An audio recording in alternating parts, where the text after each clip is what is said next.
Oh, wow, look at that dog.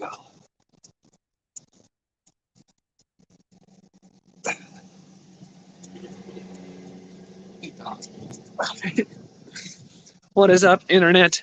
It is 12:14 p.m. Monday afternoon.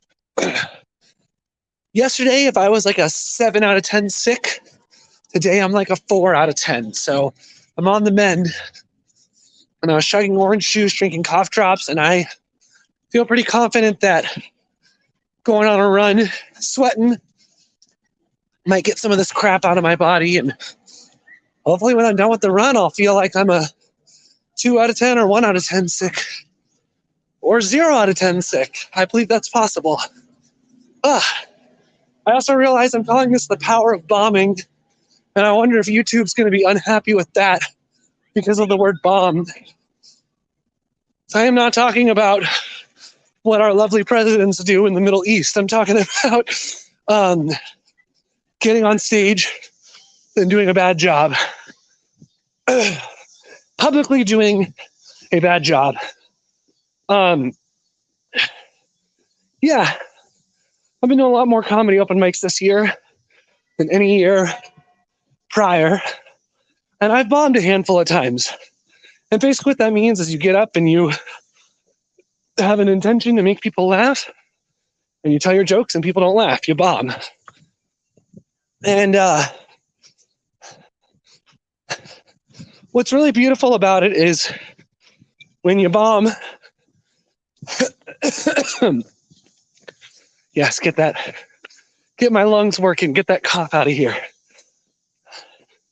When you bomb, it can feel like you're really fucked up and you're a bad person and you screwed up and everybody's going to remember this forever. But the beauty of it is you go home and everybody else goes home and you go to bed and everybody else goes to bed. And then you all wake up the next day and that's that. You kind of forget about it. And you realize that doing a bad job on stage isn't the end of the world. People get over it pretty freaking quickly. And you also realize that the only opinion about you that matters is your opinion of yourself. And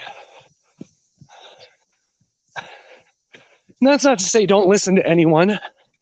I hope you get that if you're watching this. Like, I have people whose opinions I value, but ultimately, it's on me to create my own happiness for myself.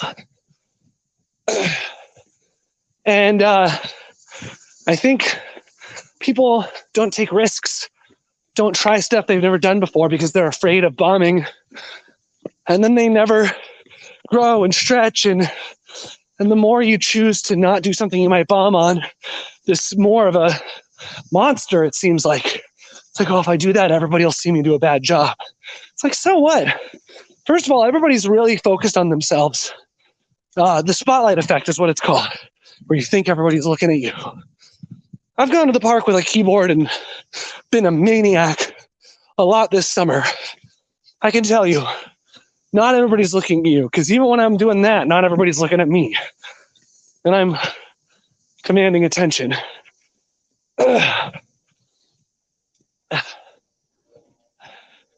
So, yeah, the main message I want to share is like, don't be afraid to bomb. Like, go do a crappy job at something. You know, I do value excellence. I value putting in an effort. I value doing a good job. But before you can do a good job, you really do have to, like, go make some mistakes. And, like, publicly making mistakes isn't really that bad.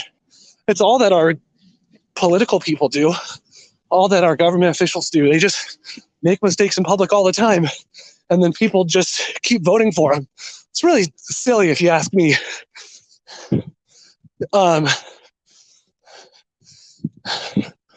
You know, these celebrities or politicians will have gaffe after gaffe after gaffe after gaffe, and people will just excuse it.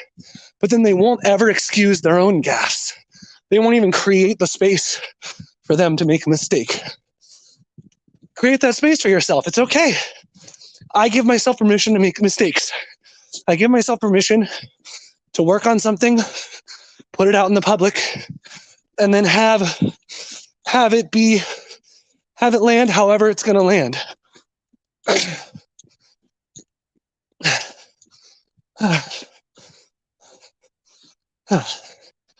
Woo.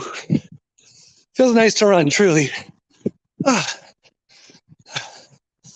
And in tandem with being willing to bomb, I did want to share about having a beginner's mindset. And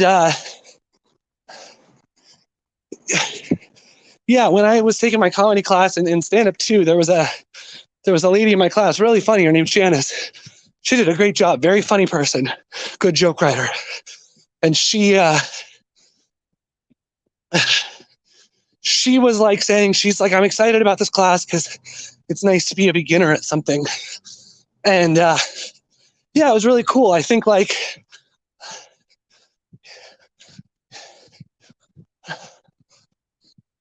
people have all this self-imposed pressure to be good at everything they do. And we put shit on social media, which again feels like everybody's looking at it. Nobody's looking. I wish everybody was looking at this, but not that many people are looking.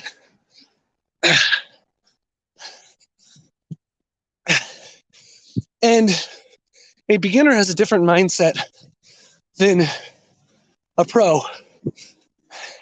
Maybe not even a pro, I don't know the other word is, but like a beginner approaches a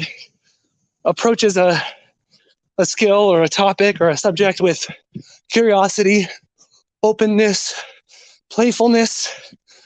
They approach it because it seems fun.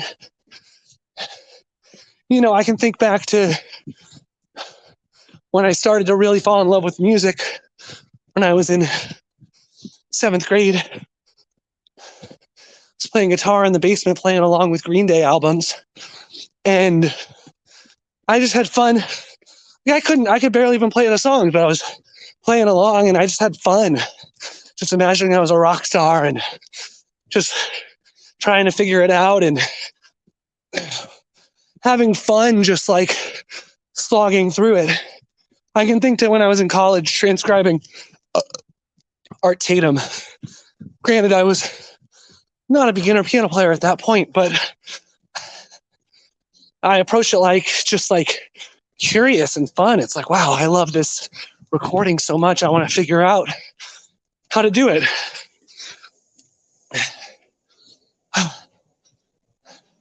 You know, earlier this year, I went to a couple in like January, and in March, I went to a couple comedy things. And I just remember watching some of the guys tell jokes and thinking I could do that. Just like some of them were funny, some of them were not as funny, but I just remember thinking like, yeah, I could do this just as good or better than these guys, for sure. But then I have to approach going to an open mic with a level of, with a beginner's mindset. You know, I think I could do this is a cool thought until we use it as like a way to feel smug and superior and not do it. Like, I see musicians do this a lot, especially younger musicians, where they'll hear a song that's popular and go, wow, a 4-chord song, really? Like, I could write that. I bet they couldn't write a song in 7. Wow, they sold out. It's like, okay, like, if you can do it, why not do it? Then you realize maybe they can't actually do it. What's up, Shame? So re-listening my freestyle music set often makes me cringe. It makes me aware of rushing and being in my own head. It's okay to listen to stuff you've made and cringe. I think I would encourage you to forgive yourself and just say, like, that was the best I had at the time. And it's still cool that you had the balls to go for it.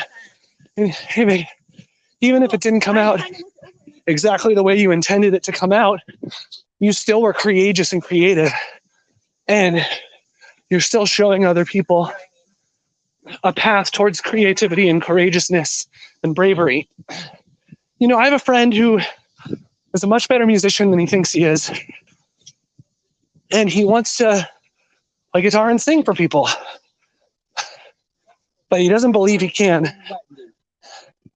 And there are people in his life who believes he can.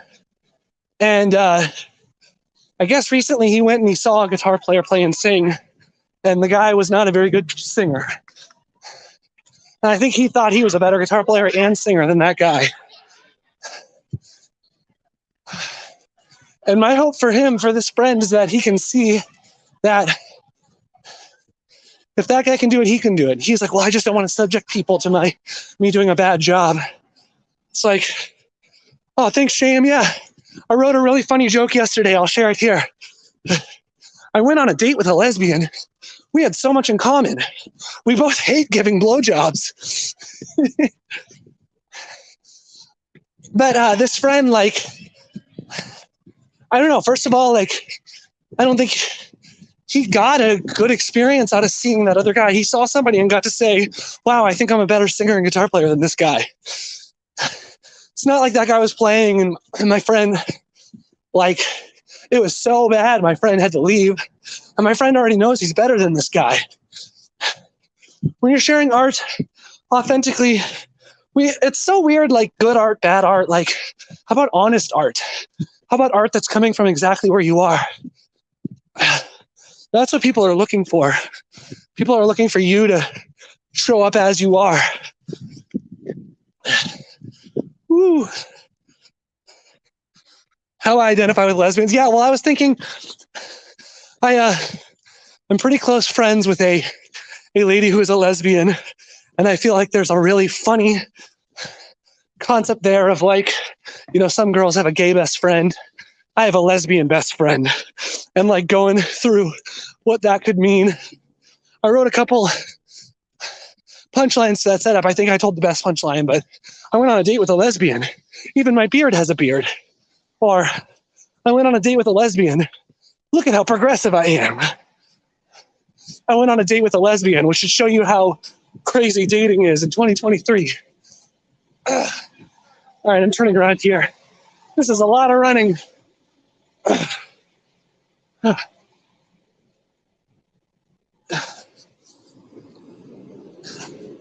I made a video a couple months ago. It was like 1 a.m. I'd been drinking, and I just talked to the camera and I said, crappy content is better than no content at all, because I see people afraid to share their content because they think it's bad. But just share it. First of all, like, the attention spans of people is so low. God, I've posted fucking over 200 live streams.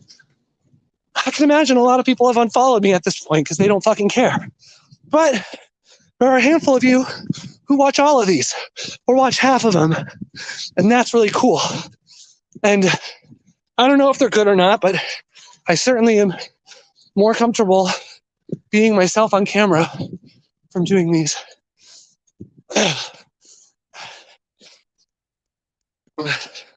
Going on a date with a lesbian softens the blow of not getting lucky. Exactly.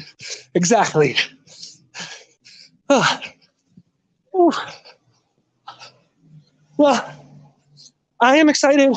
I'm glad I streamed yesterday and shared that I'm scared of the hard part of building products on my website, because I am. And I'm glad for this space to share that and not immediately be told, like, oh, you can do it. It's like, yeah, I know I fucking can, but I'm scared right now. Can I just have a space to be scared? And this live stream provided that for me and gave me an opportunity to wake up today and befriend that fear. So yeah, Danny, it is scary, but fear is excitement's neighbor. And kind of open up the door. It's like, what can I be excited about? It's like, well,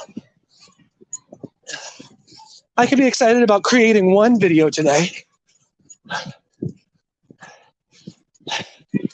How far do I run? I think today it looks like it's about 1.5 miles. I really want to be more consistent with it. I'd like to be able to do 3 to 4 miles, but 1.5 miles while talking, I think is pretty good. Wow. Already, I feel better. Like I said at the beginning of this run, I was hoping that my 4 out of 10 sick feeling might drop to a 2 or 1 out of 10 after this. And I definitely feel a lot better. Well, I'm going to do a cold shower too, at least for 30 seconds. Really blast my immune system.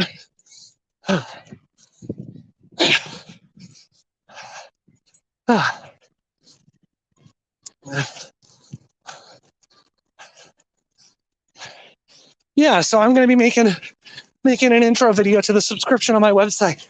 Yo, go check out adventurewithdanny.com today. That's another thing I'll do for tomorrow. I'll get that little banner on my live stream. It's kind of cool. You know, I've noticed I've more consistently had 2 people hanging out on the streams lately. I'm wondering if I'm hitting a turning point where I'm getting more regular viewers. I aim to create a community of people who are brave, adventurous, bold, creative, lifelong learners, vulnerable and authentic. And I believe adventurewithdanny.com can be a space on the internet for those people to convene and lift each other up. Oh, thanks for the running rack. I'm always open to trying new running things. I really like jogging and streaming. I don't know. It's fun. I feel like what better way to showcase that I'm not perfect than struggling through a run live on Facebook. Ooh. All right. Well, I appreciate you all. Shane, thanks for being here. Running from a bear exercise set. Yeah, I think, isn't that where you like run a block, like sprint a block, jog a block, sprint a block, jog a block? They call that like fartlex, right? It's like a Finnish word or something. I tried that once. That was really brutal, but it's not a bad idea. I think I'd like to be able to get to being able to do a 2-minute run stream where I can talk and run. Almost 46. Dang, dude. Get it. Get it. Okay, friends. Well, Adventure with Danny, Safety Squad, Bumpish show at Epiphany Center for the Arts, September 22nd. We got a new album of music that's slamming. You can purchase it on the website today, actually, adventurewithdanny.com. And if you get a chance to check out the website, send me a message. Let me know what you think. I'm setting up the subscription for the website to build the community. I think we can create an amazing community of people who are all going to lift each other up. If you want to go far, if you want to go fast, go alone. If you want to go far, go together.